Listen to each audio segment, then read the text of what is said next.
Hi, Prosperity Team. This is Dr. Money coming to you from the Prosperity Corner of the universe where silliness is sacred and nobody's perfect.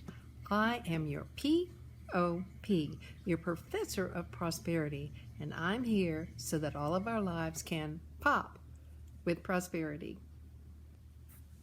This morning I was going through an old notebook and a little newspaper fell out. And I perused it and saw an article I had written in there, really about food.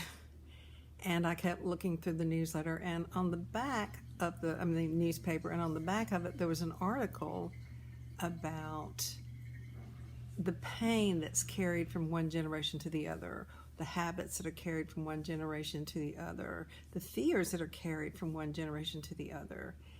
And it's really a neat, it told about a book, and it's really a neat book considering that this book was written before some of the more recent studies that show that there are actual genetic markers that show trauma of the children of people who had traumatic events in their lives.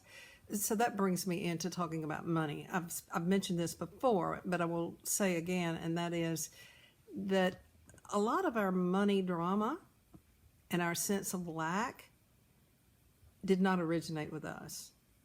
It originated with our parents, our grandparents, our great-grandparents, and even our great-great-grandparents.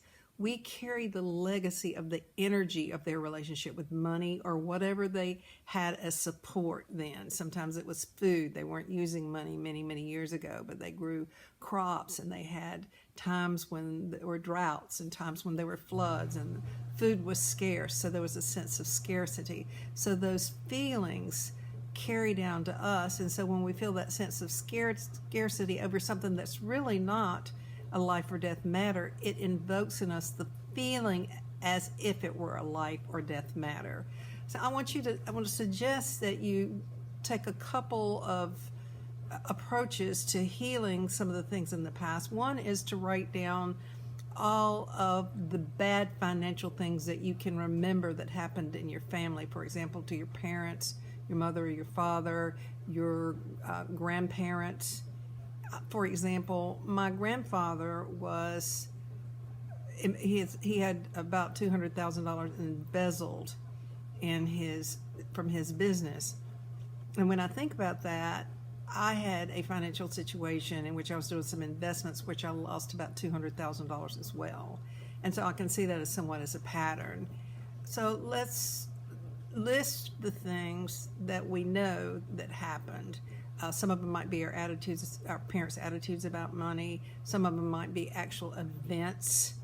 For example, my parents were divorced when I was 2, and my father didn't pay alimony or child support at the time, and there was tension around that.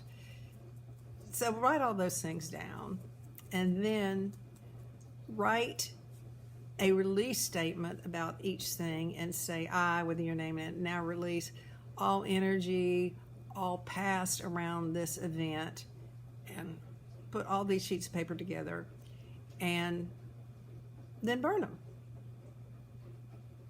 And then take the next step, relax, and let your mind go into a fantasy about what happened with your ancestors and money that might be bad. For example, take a feeling that you have of scarcity when you get upset about a certain thing, or maybe you've got something in your life that you're upset about right now. Make up a story in your mind. Let it flow about what could have happened to one of your ancestors, somebody you don't even know, in relationship to money or sustenance in their lives. And then write about that, put it with the other paper, and when you've gone through all the scenarios, then take those, put them in a container where you can burn them, take them outside, burn it, let the air take it away, let the sun shine on it, scatter the ashes in the ground, and ask them to take this pain, but do a ceremony to allow the releasing of the past pain around money and sustenance and around lack. So this is Dr. Money, and I want you to join me in taking a breath in, the receiving breath, a breath of fresh air, a breath of receiving our good, knowing that each breath that we breathe in is a receiving breath. And as we exhale our intention that all other beings receive their good as well.